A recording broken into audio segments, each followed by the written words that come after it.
Swayam Prabha. Digital India. Educated India.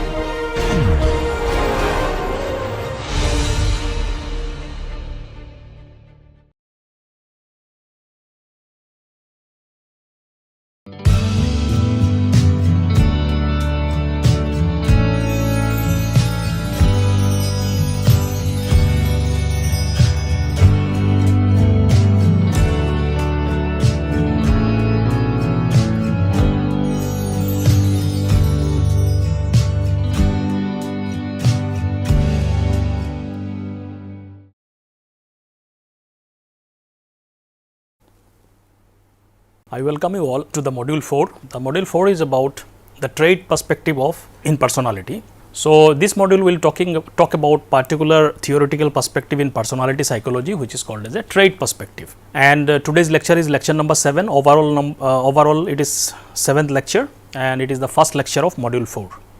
So, today we will be discussing the concept of traits and the person situation debate. So, it is more like of an introduction to the concept of trait perspective. More specific theories we will be talking about in the upcoming lectures. So, before we talk about today's lecture, let me give you a brief recap of the last lecture, which is lecture 6, and lecture 6 was a part of module 3, which was about biopsychological perspective to personality, where we tried to understand the impact of biological aspects on human personality, including the diverse aspect of human physiology and the body and genes and how it contributes to human personality. Last lecture was specifically aimed at understanding how evolutionary theories could explain personality psychology, which is a part of biological perspective. So, in that context we talked about the principles of natural selection and sexual selection, how they become the foundation for explanation of various behaviors or why certain behaviors prevails in a species. We talked about various principles of evolutionary psychology, like the principles of domain specificity, the principles of numerousness and the principles of functionality, how these principles are embedded in the concept or an explanation of evolutionary psychology. More specifically, we discussed also some two basic theories of evolutionary psychology, which are connected to the explanation of human personality. One was bus theory of personality and adaptation, and another one was life history theory. So, we talked about the details of these two theories, and we try to understand how evolutionary psychology can explain human personality. So, today we will be talking about the concept of trait, mostly the introduction of the concept of trait. In that context, we will be talking about Gordon Allport's trait psychology or his idea of trait psychology. We also talk about how can we identify traits, what are the different methodological procedures by which we can identify the traits in human beings. And the last we will be talking about this, there is a very famous debate in psychology which is called person situation debate, particularly in the context of personality. So, let us start today's lecture. So, when we talk about traits, it is a term that layman people also used lot of time, where we understand try to understand the characteristics of a person, and we try to explain the nature of another person or our own personality by using certain characteristics. So, traits in general, kind of we try to understand what kind of person one is in a very layman time perspective. What are the characteristics of a person? What makes one person different from another person? So people have different characteristics, different tendencies, different temperament, and so on. So, let us see how psychology more technically defines the concept of trait. So, in the theories of personality or in the field of personality, trait psychology plays very important role, because even if you ask a layman, they understand the personality concept from the trait perspective only. So, the trait personality has a lot of impact on human understanding of human personality. There are many other theories that we will be talking about, but you see even layman people understand, or they have a lot of concepts about trait theories.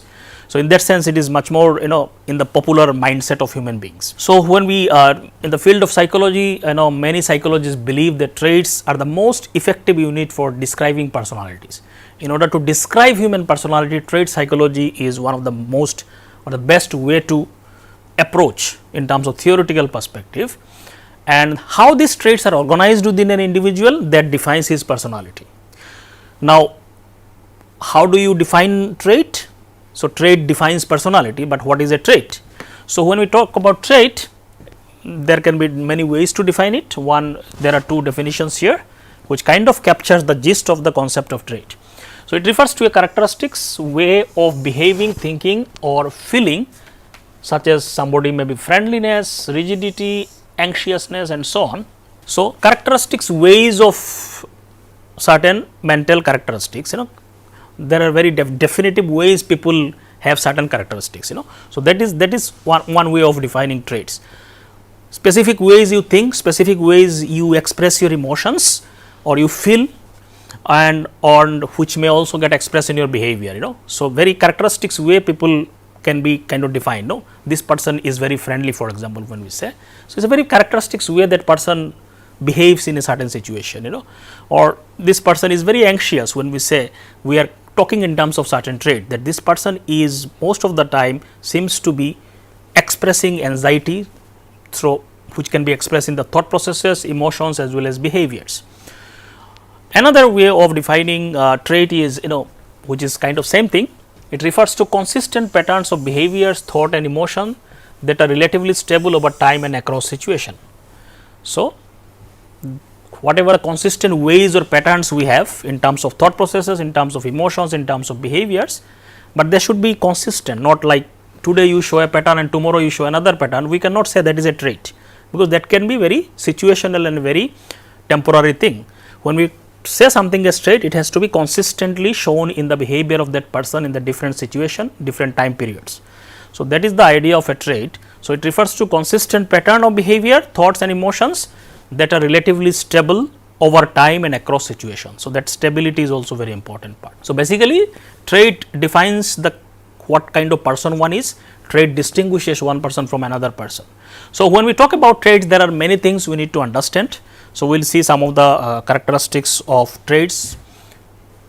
There are many ideas associated with the concept of trait. Let us kind of clarify the different aspects of the trait. So, traits have many characteristics, one is that what we kind of discussed just now, that these are relatively enduring characteristics of a person, which distinguishes it from a transient state. So, these are relatively enduring. So, if I say this is a trait of a person, that means this is enduring. So, it remains for a long time. So, it does not mean that if I say this person is a friendly, so that person will remain friendly for a long time. It is not that today that person showing friendliness and after 1 week he suddenly become unfriendly, then that is not a trait. That is because of certain situational thing the person showed those kind of behavior. So, if somebody I am describing as an anxious person or a friendly person, that means it is a enduring characteristics, it will remain for a long time. This is a kind of becomes the pattern of that person, the characteristics of that person. It is not a temporary thing. So, traits can change obviously, but these are not like rapidly changing thing. Traits can also change, but it may take lot of time. But these are overall, these are very relatively stable attributes of a person. We can never say that traits will never change. It is not like that. There can be also dynamic aspects to it, but they do not change so often. So, there is a relative, that is the word relative is used. These are relatively consistent or permanent or enduring patterns. So, this is one of the aspects of the trait. Second is a trait represents a patterns of behavior, thinking or feeling that is relatively consistent across various situations. So, one thing is when you say enduring, it is across time. So, time wise they will be enduring. So, the trait will be expressed for a long time. So, that is enduring in terms of time, but traits are also, when you say something as a trait, these are also consistent across situations also. So, that is also another important thing. So, relatively consistent. So, this remember this term relatively. We can never say anything absolutely in human behavior, because there is nothing absolute, anything can change. But when you say relatively means in comparison, in general sense they are very long term patterns. So, that is the idea of relatively consistent across various situations. So, means if somebody is let us say anxious, so that anxious behavior will be expressed in various situations, not just one situation. So, if somebody is just anxious let us say while performing something on the stage and he is not anxious in any other situation, then we cannot say this is a trait. This may be because of that situation that person is showing anxiety, but in other situation he is very stable and calm, then we cannot say anxiousness is a trait of that person. But if person shows anxiety in lot of situation, in the stage, on let us say in the classroom or in terms of any other social situations, then we say in various situations the person is showing this behavior, then it is a part of his personality or is part of his trait. So, it has to be consistent across various situations. Third is a trait is a way in which people differ from one another. So, we can use trait to differentiate people from one another. So, it is a kind of variable, it changes from people to people. So, trait differs, one person may have the high on this trait, the same another person may be low on this trait. So, we can characterize people or distinguish people using a trait because it is a variable, it changes from person to person, not everybody has a different trait patterns. So, we can distinguish one person from another person. So, I can say this person X is a friendly person or another person is unfriendly. So, we can distinguish on the basis of a trait. So, friendliness is a trait where one is high on this, one is low on this. So, we can distinguish people, characterize people, and we can kind of explain people behavior using this trait and and kind of distinguish people from one another. So, the different individuals will exhibit different levels of this trait. For people may exhibit greater or lesser degrees of shyness, friendliness, anxiety and so on.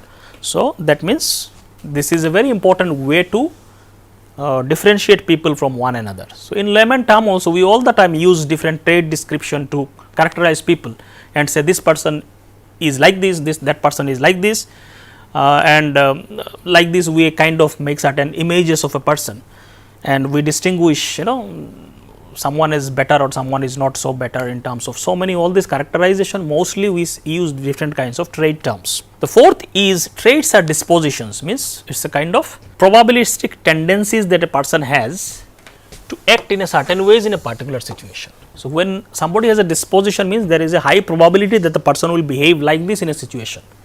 It is never 100% that the person will be like this all the time, but it gives you a high probability. If somebody has a certain trait, with high probability we can say this person is likely to behave like this in a situation. So, this is kind of disposition that is within the person, those characteristics are inbuilt in that person because of certain reasons, which could be biological, which could be environmental reason. So, it gives you certain probabilistic ways of explaining behavior, that this person is more likely to behave like this in a situation, if you know the trait of a person. So, for example, here is a let us say trait of aggressiveness. A person with this trait is likely to act aggressively in certain situations.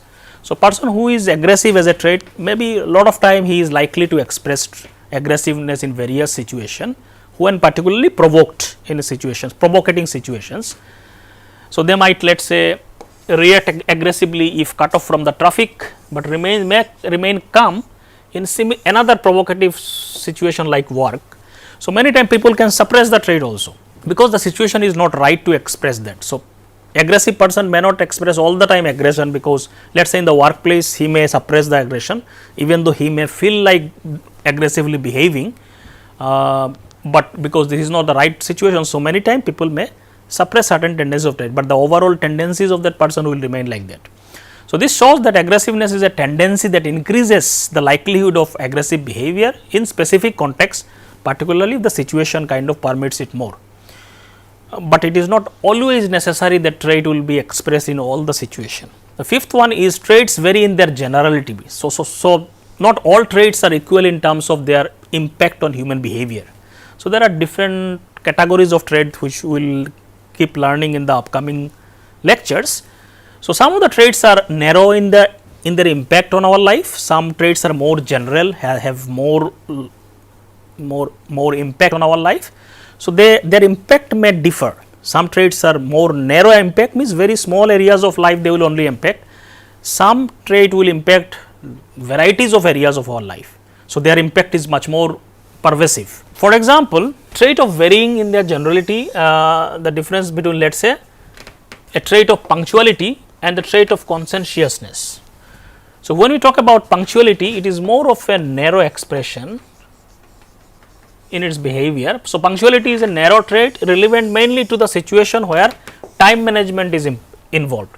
So, only in the cases of where time management is required, punctuality as a trait is only applicable there. So, to what extent you are able to arrive and do the task on timely basis. So, that shows your punctuality level, but it is mostly in the context of time management only. So, its impact is in the narrow situations.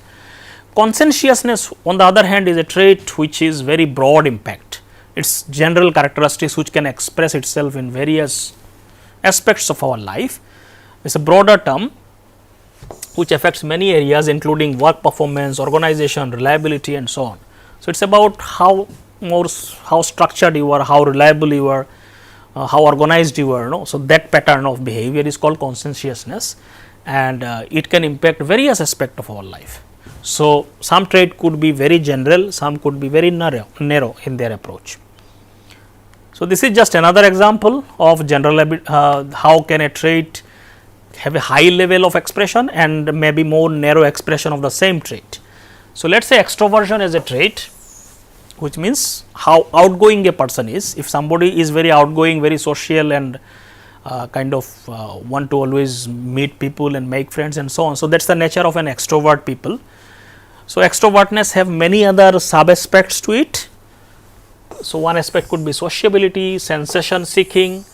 Sensation seeking may have many other characteristics like physical sensation seeking, somebody may have with sexual sensation seeking, then physical may have more of a let us say more specific examples of parachute jumping and so on. So, the idea is the different traits, some aspect of the trait could be at the more general level and it can divide it into more specific, more situation specific trait which is more narrow and so on. Now, when we talk about trait theory, we can never discuss trait theory without mentioning Gordon Allport, who one of the first person who talked about or used the term or popularized the term personality, and he has had a lot of impact on the trait psychology. So, let us see some of the ideas of trait concepts that are proposed by Gordon Allport. Now, Allport is one of the first psychologists to produce a list of words. So, he initially this whole concept of trait, he started with the idea of mentioning or coming to a certain number of traits to describe human beings. For that, he and his colleague Oddbird in 1936 he started with the dictionary which mentions people characteristics. Every dictionary obviously which is encoded in the language. Here obviously it is an English language.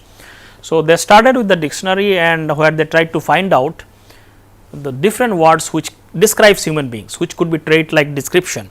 So, they identified about 18,000 words from the dictionary, which are trait like descriptions. Using these words in the English language, we can describe human beings.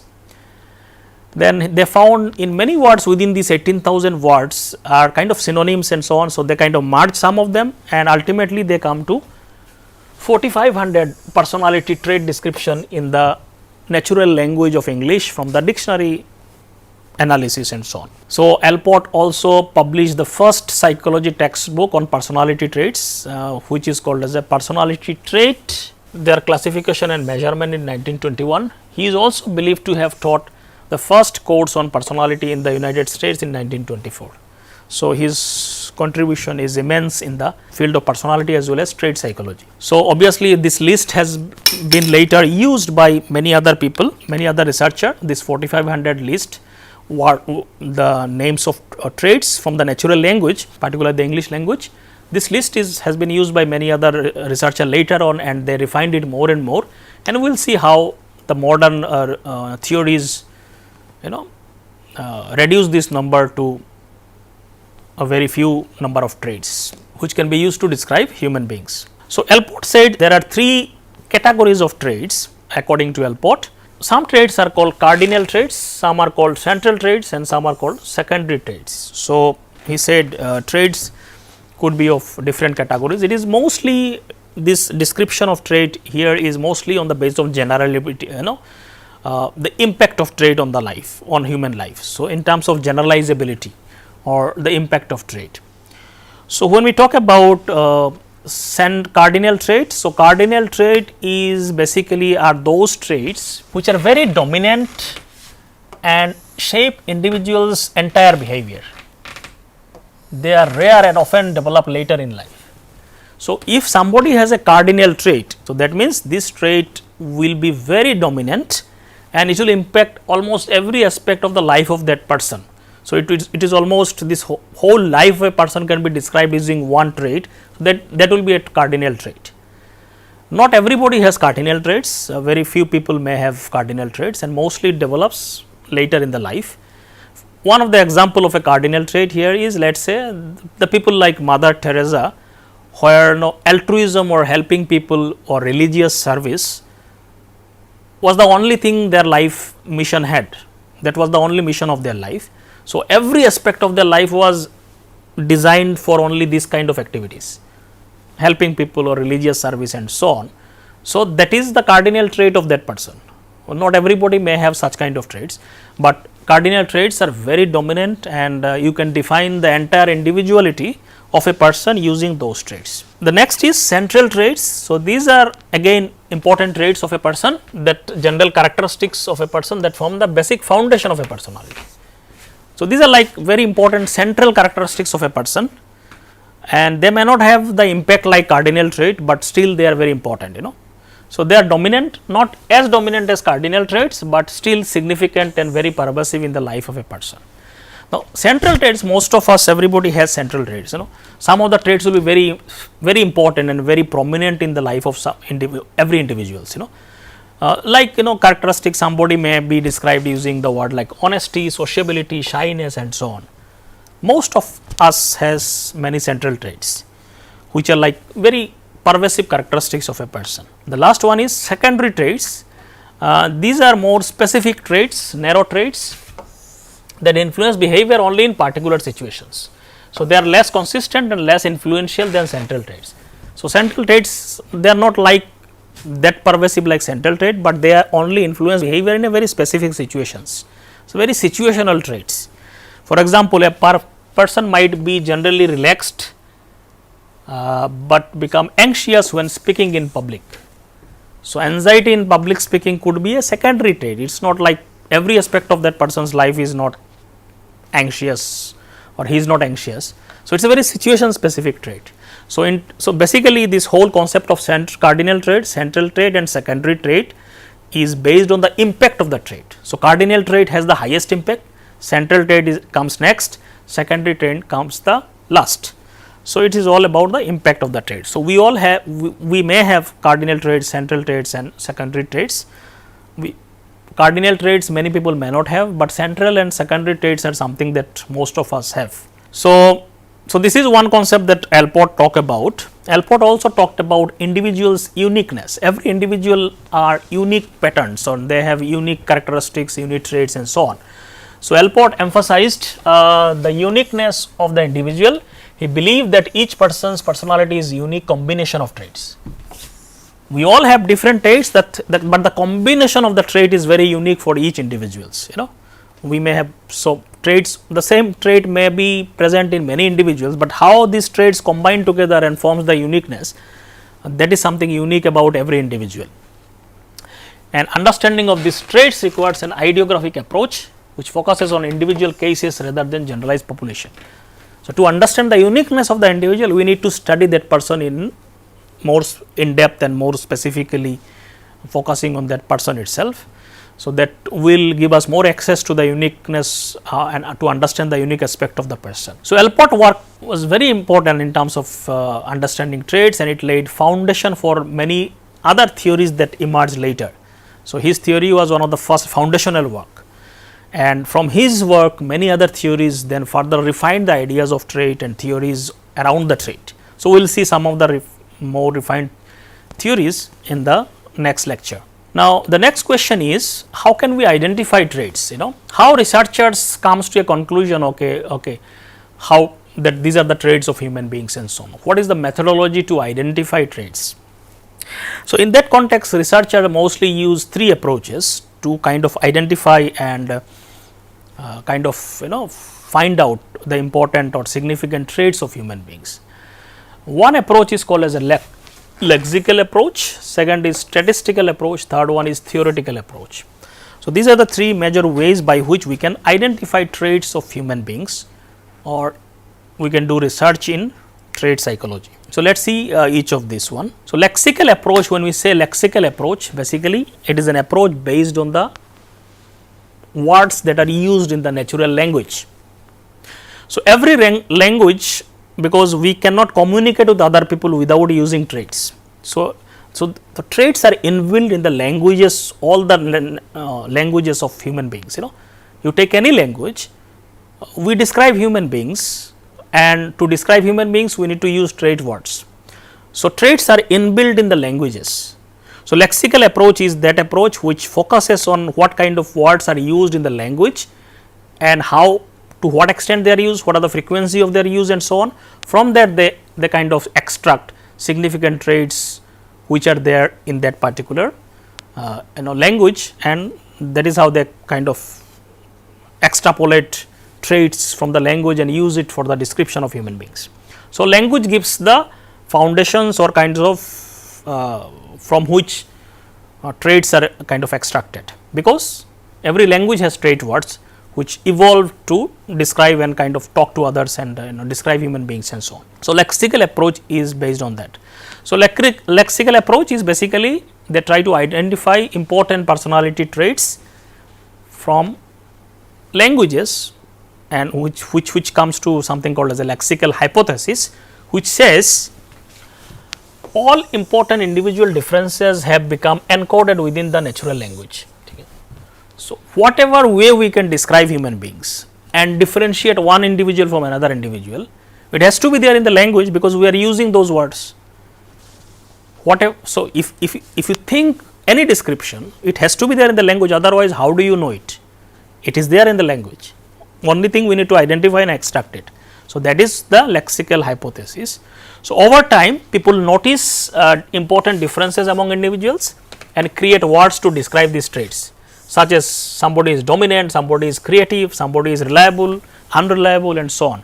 These are already, because we see the patterns of people and invent words to describe it.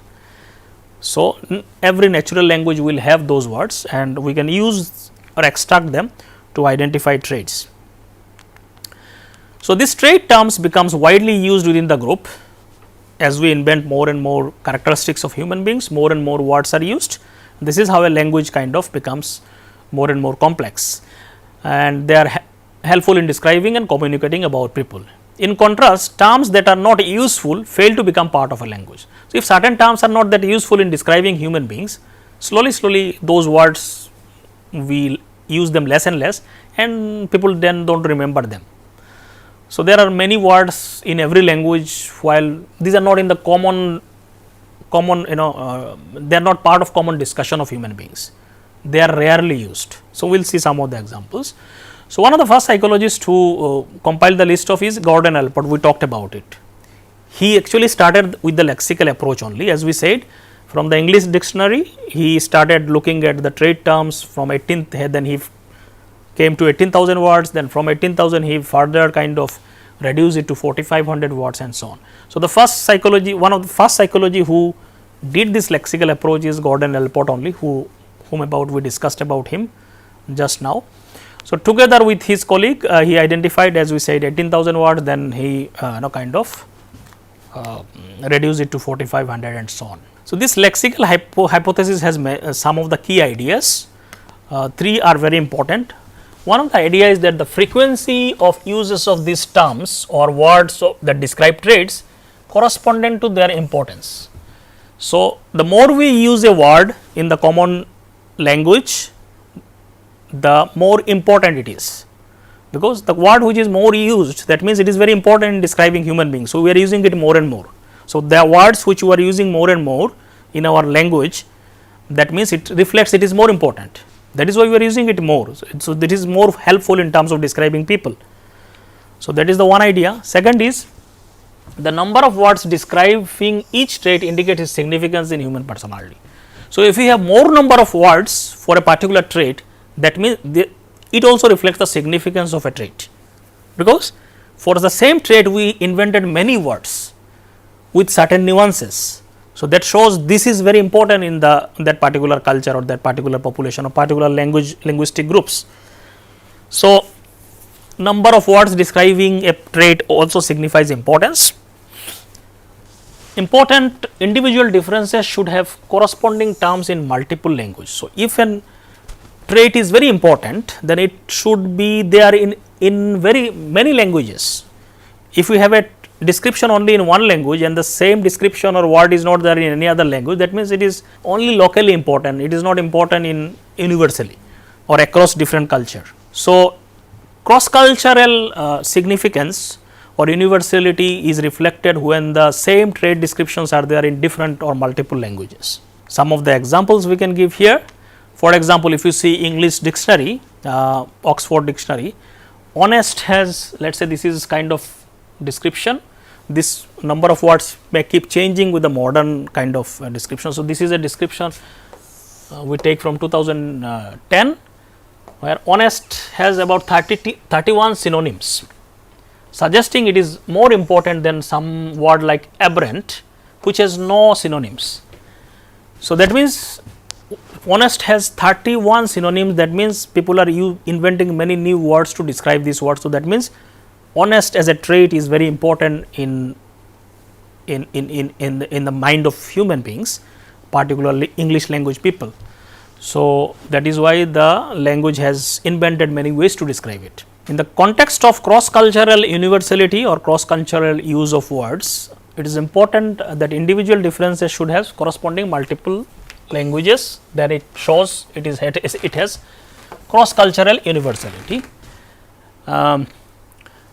Some researcher like Goldberg states the more important is an individual difference in human transaction, the more language will have it.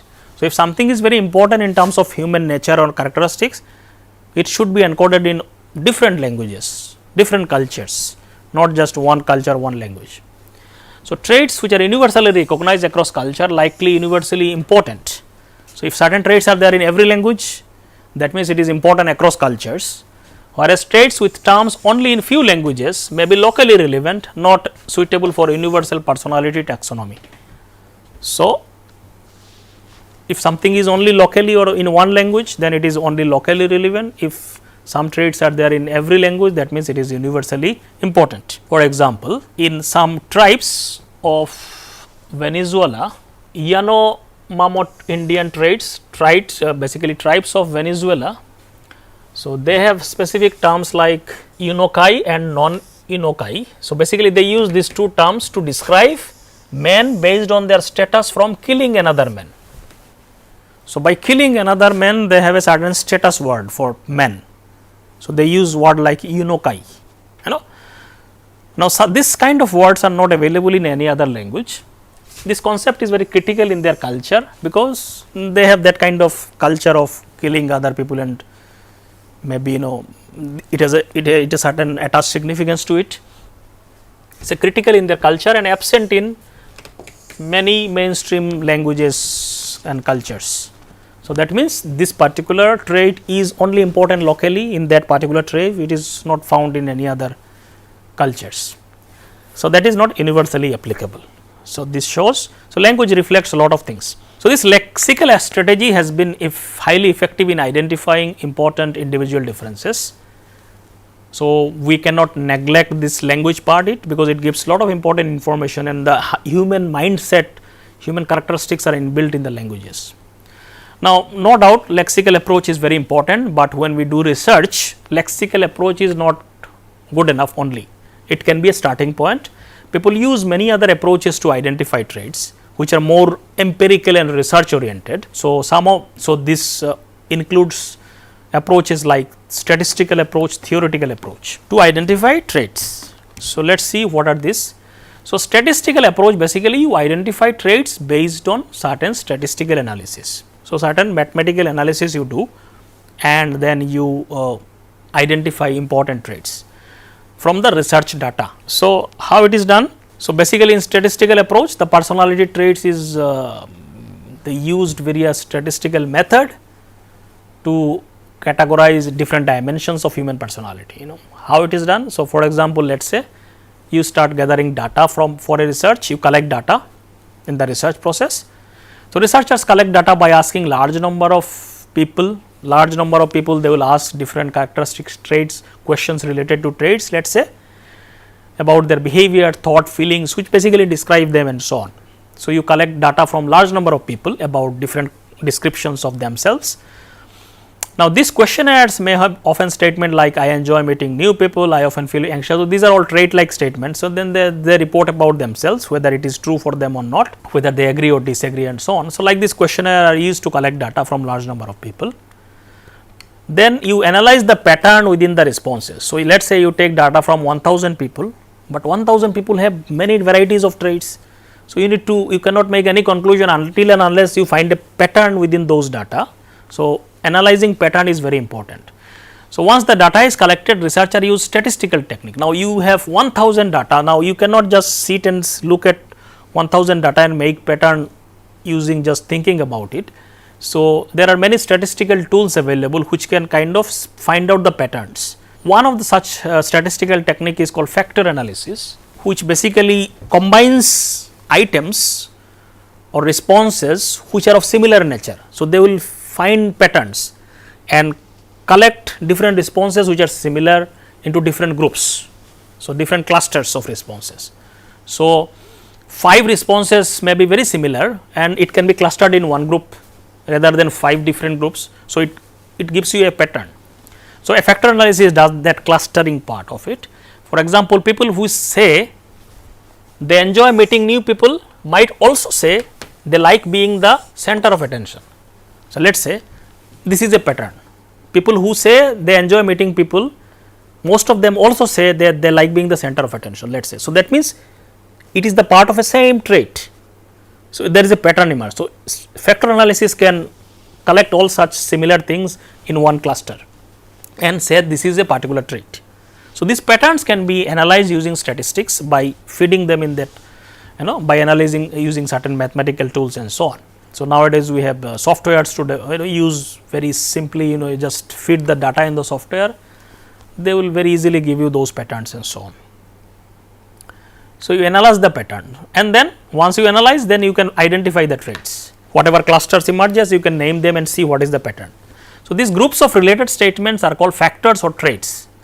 Each factor represents different aspect of the personality. For example, a group of statement about enjoying social interaction might be labeled as extroversion.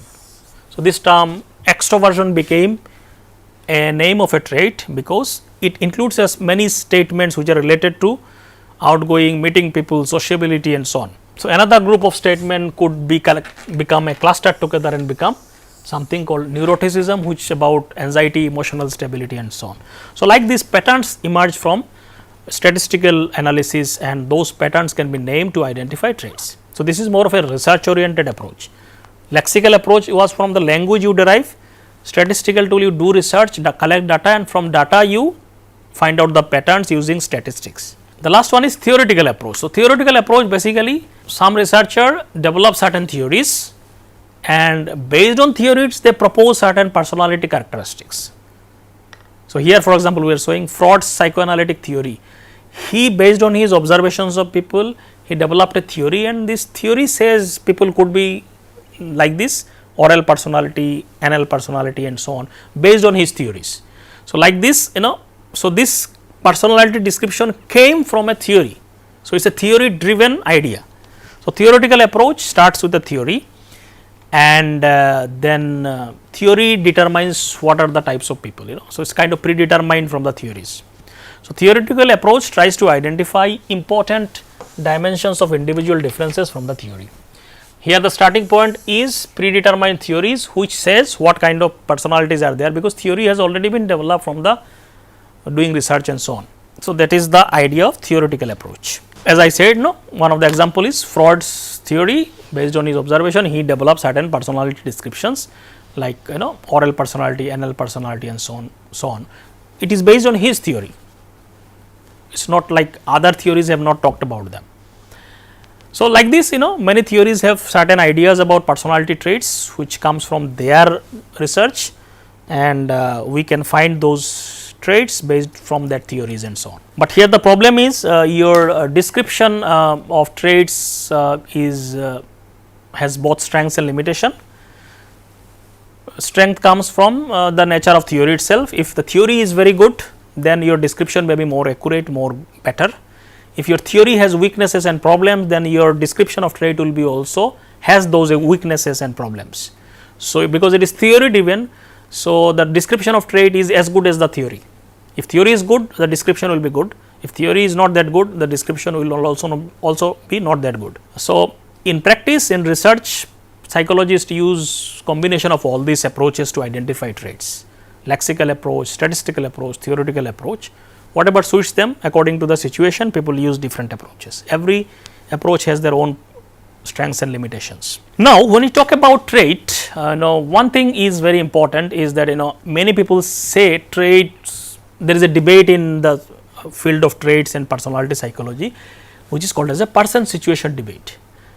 Now, whether there is such thing as a consistent trait that actually describe human beings, or human behavior is just product of situation itself, that you go into a situation and because of the situation you behave in certain ways. Is traits are really good enough description for human personality, or we should focus on situational description of the people? So, there are peoples in both sides of the debate. So, let us see very briefly about what this debate is all about, particularly in the context of personality, traits and descriptions. So, this debate is about the central discussion of this debate is about what determines human behavior more significantly. Which one is more significant? Inherent personality trait or situation? Which one is more important in determining personality? Is it the trait inherent which is within the person, which may be biological, which may be genetic, whatever it is, or it is the situation that determines the behavior? So, that is the debate. So, let us see both the sides of the debate. Now, the person side of the debate, which says there is a consistent trait and the person is there is an enduring pattern within the person, which is the trait side of the debate. It says the behavior is significantly influenced by the person's trait, leading to remember the word significantly, they are not saying absolutely. Significantly means very largely it is influenced by person's trait, leading to consistent actions with some flexibility with the situational adjustment. So, the person side of the argument say the trait is the more dominant factor in determining person's personality. They are not denying there can be situational influence, but that is less important. So, that is the idea of person argument. So, this stability of the persons in terms of certain traits, there is a stable trait if within the person, allows meaningful description of individual in terms of their general traits. It gives us a flexibility in terms of very easy way we can describe people. If nobody has no trait, then there is no pattern in human beings, then how do you address people? If there is no stability in terms of description, So, every person will change, then if let us say we cannot find anything stable within the person, then the person has no substance in that person, So, every situation the person will be a new person, So, it itself does not make much sense according to the person argument. So, this stability allows a meaningful description of individual. For instance, someone frequently displaying extroverted behavior can be labeled as extroverted. So, what is the problem in it? If somebody is outgoing most of the time, we can describe that person as an extroverted individual using a trait description, because it is a stable pattern. So, basically therefore, the scientific study of personality contributes by examining individual differences here, identifying traits, understanding their correlations and predicting life outcomes and so on. That is the idea of this person side of argument. Situation side of argument, where they focus situation as more important, they says behavior is more dominantly or predominantly determined by immediate situation, resulting in significant variability in how individuals across different situation occasions. So, here they focus more on situation is more dominant factor in determining behavior or the characteristics of the person, rather than the stable with inside characteristics or traits. For instance, someone who displays extroverted behavior at a party may behave introverted at a seminar. So, this is it is because of the situation, because in the party the situation was like this, the person was very extrovert and talking to people and so on. The same person may be very introverted in another situation like seminar situation and so on. So, they are saying the situation is more dominant in this case. So, this variability within individual according to this situation, which says people shows variable behavior in different situation also, that reduces the importance of traits. So, they say trait is not important and or we need, there is no need to describe people using traits. Situation can describe much more better ways. So, describing someone as extroverted becomes meaningless if they alternate between introverted and extroverted behavior. We will see this argument is not quite right, because when we say something as trait, it generally remains across situations, but they are kind of arguing that people keep changing based on situations. So, then what is the importance of trait and so on? They have some certain evidence in certain situations. So, therefore, in this context psychologists are encouraged to focus on understanding the processes through which individual perceives or react to situations. How people react to different situations, that is the personality according to the situation, not a consistent trait that is determining behavior. Now, there is a third kind of group of people emerge who called as an interactionist view, who kind of combine both the aspects, more of a compromise situation known as interactionalism. They merge element from both the arguments, person and situational argument. So, it acknowledges the primary influence of the situation, but again this interactionist people, again their importance is again more on situation as compared to the trait, and advocate that the how individual responds to changing circumstances. So, they said there is a personality pattern of a person, how they respond to these situations, that will give certain personality characteristics, but there is no need to explain using just fixed traits within the person. People may have certain patterns of response to different situations, that will give them as a personality characteristics, but we need not use trait word as a description according to this one, but again say so there is a situational influence and there is a pattern of individual differences in terms of how they respond to situation. So, that is an interactionist view. So, they are saying personality also exists and suggest that it manifests in differences between the individuals in their reaction to situation rather than consistent traits. So, that pattern of responding that will determine the person rather than a consistent trait within the individual. So, kind of they made a kind of middle path and so on. So, interactionists argue the personality consists of these individualized patterns of responses. So, one of the most significant or most important name that comes up in the interactionist approach is Walter Mischel.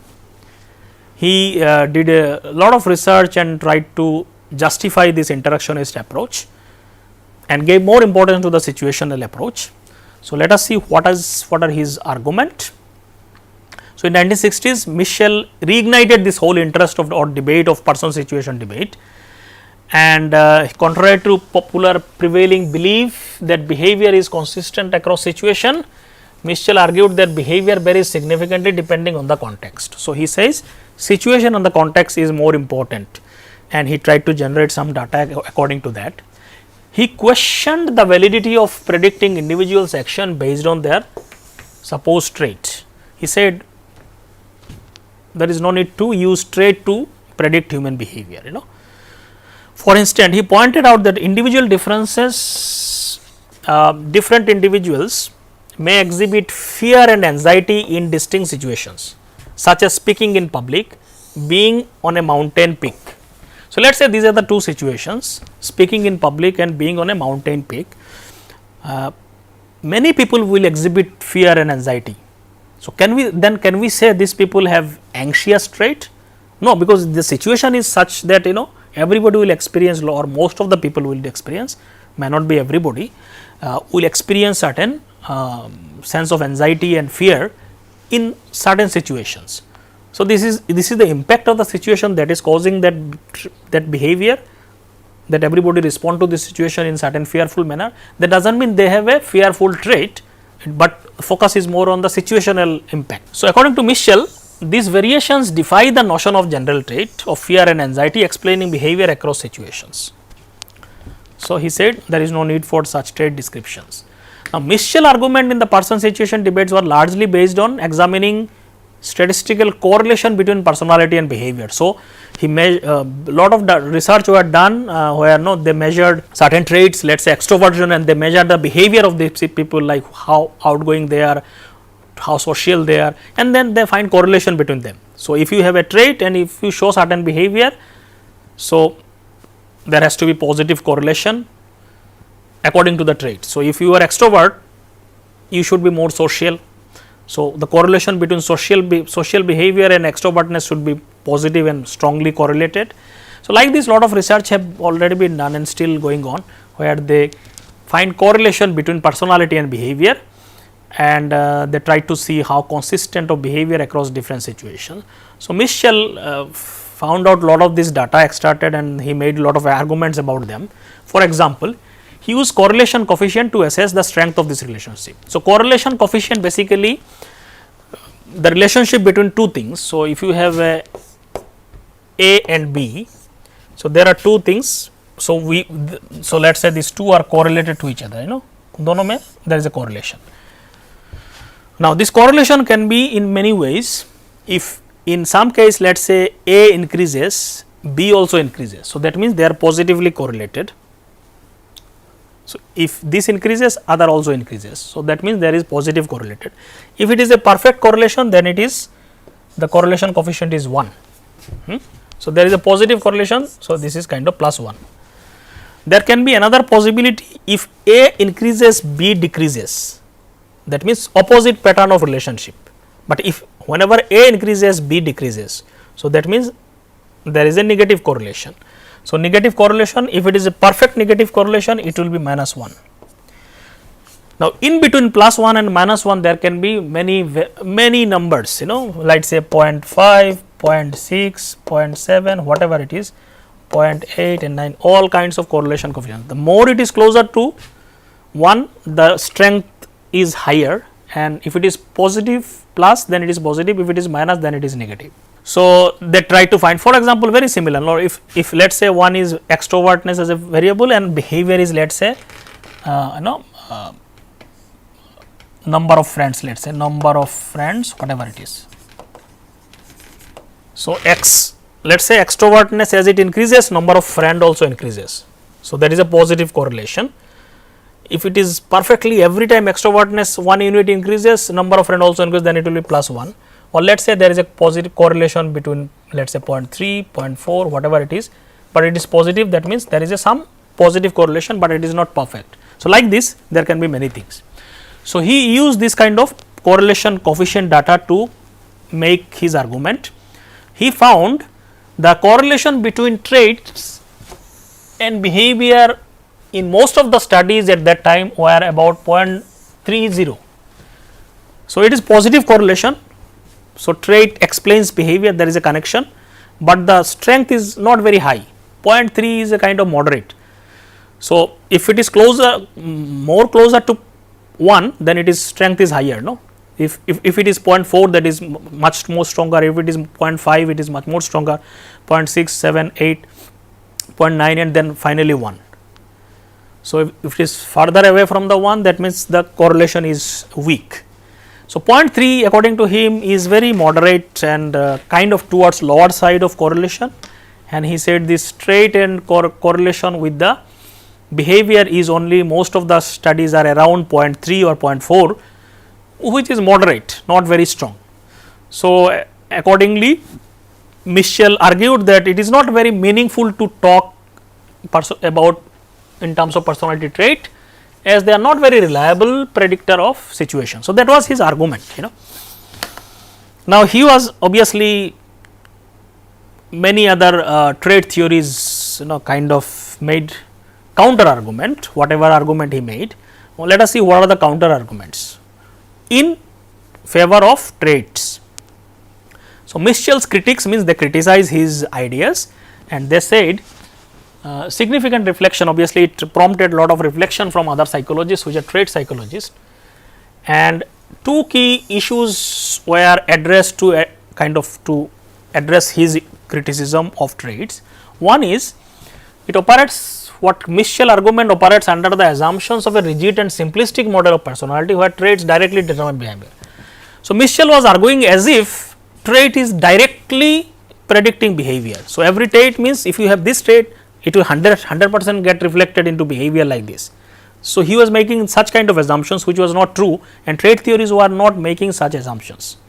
Second, Mischel was mostly talking in terms of correlation coefficient of 0.30, and he said this is not very significant. So, Mischel critics said this could be significant in many contexts. So, we will see how they argued. So, let us kind of address these two issues that they gave as a counter argument to Mischel argument. So, traits predicting behavior, what Mischel says they are not actually direct predictor and so on, and personality trait theories never said they are all the time direct predictor of behaviors. Personality psychologists argued that there is no reason to expect that traits or other aspects of personality will be straightforward predictors of behaviors. Personality is complicated and behavior is partly dependent on the situation. Trait impacts behavior, but not it is all the time 100% get reflected in the behavior. Many time it may be suppressed also, and because of the situation. So, Mischel argument does not actually is valid in many contexts of his argument is not valid in many situations. For example, feelings of inferiority may lead to an individual to behave in a superior manner. So, it is possible in some theories says that people with inferiority complex will behave in opposite ways. Just to compensate their inferiority complex, they will behave with the superiority complex, but actually their trait is inferiority complex. To cover that, they will behave just opposite to what they are, just because. But if you find correlation between the trait and behavior, you will see there is not much stronger correlation, because the person is actually having inferiority complex, but behavior shows he is showing a superiority complex. So, it is possible many times the trait is suppressed. So, not every situation trait can directly leads to very straightforward expression of such behaviors. Second is even Allport, who was the first one of the founding as researcher in the field of personality, he acknowledged the variability of behavior and proposed existence of constant aspects of individually. There is a trait which is constant, and alongside there is a changing part of behavior which is which can change a little bit here and there based on the situation. So, Allport argued that consistency arises because individuals tend to perceive many situations in a similar way. Because of the personality and consistency of the trait, people respond to different situations in a certain specific ways. Now, how this response is coming? It is coming from the trait itself. So, you cannot deny trait simply because the people they are not showing very consistent behavior in every situations. Additionally, many of the individuals' behavior may share common underlying meaning, making them functionally equivalent.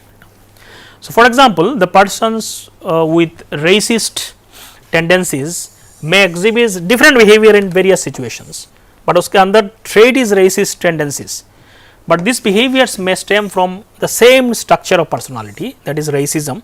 This suggests that despite surface level variability, even the person may be racist inside, may not be expressing it all the time, but that does not mean that trait is not there. So, like this just making an argument that the trait is not expressed in the behavior directly invalidates trait, that is not true. The argument is trait may be there and it may not be all the time expressed as behavior in every situation. Second is what Mischel argued about 0.30 as correlation coefficient not significant. Many psychologists argue that statistically speaking such correlation might seem modest in terms of prediction. In real life scenarios, this effect could be actually very important, even 0.30, 0.40 correlation. For example, in many other contexts, which if you see the impact of dietary cholesterol intake on mortality risk, effectiveness of airbag on reducing automobile death rates, influence of greenhouse gases on global warming, most of these situations if you see the correlations are very small.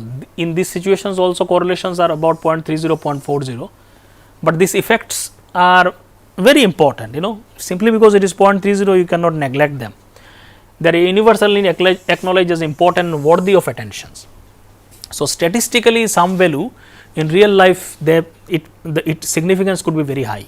So, simply by saying 0.30 is not significant and so traits are not important is not a valid argument. So, from this perspectively, personality traits perform quite well in predicting behavior. So, उस perspective में if you see the significance of it, even 0.30, 0.40 correlation is very important. So, Mischel argument may not hold true here.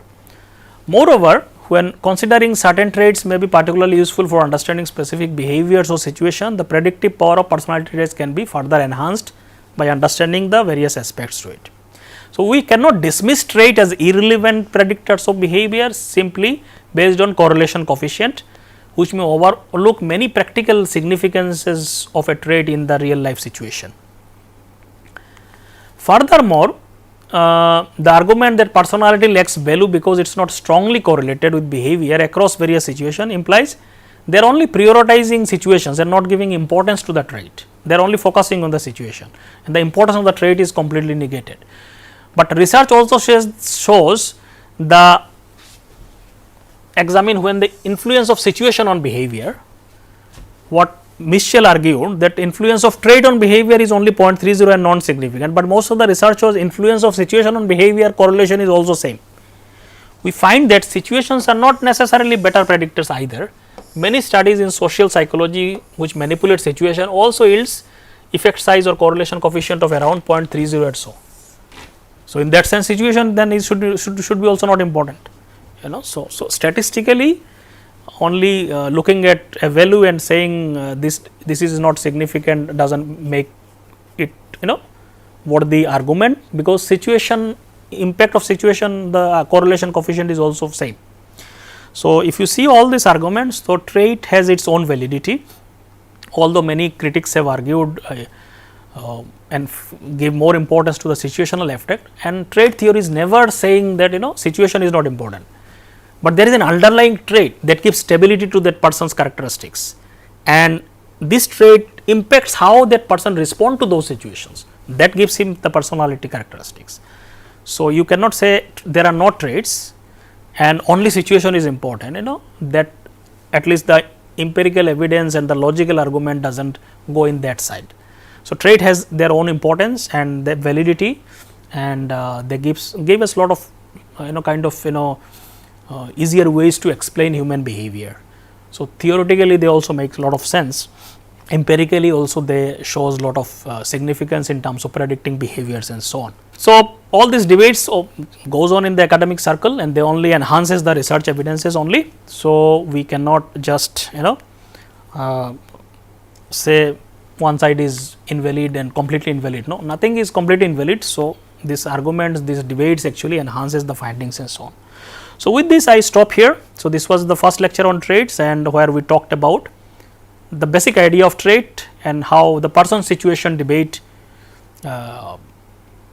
gives more refinement to the idea of traits. With this I stop here. In the next lecture we will be talking about more specific theories. Thank you.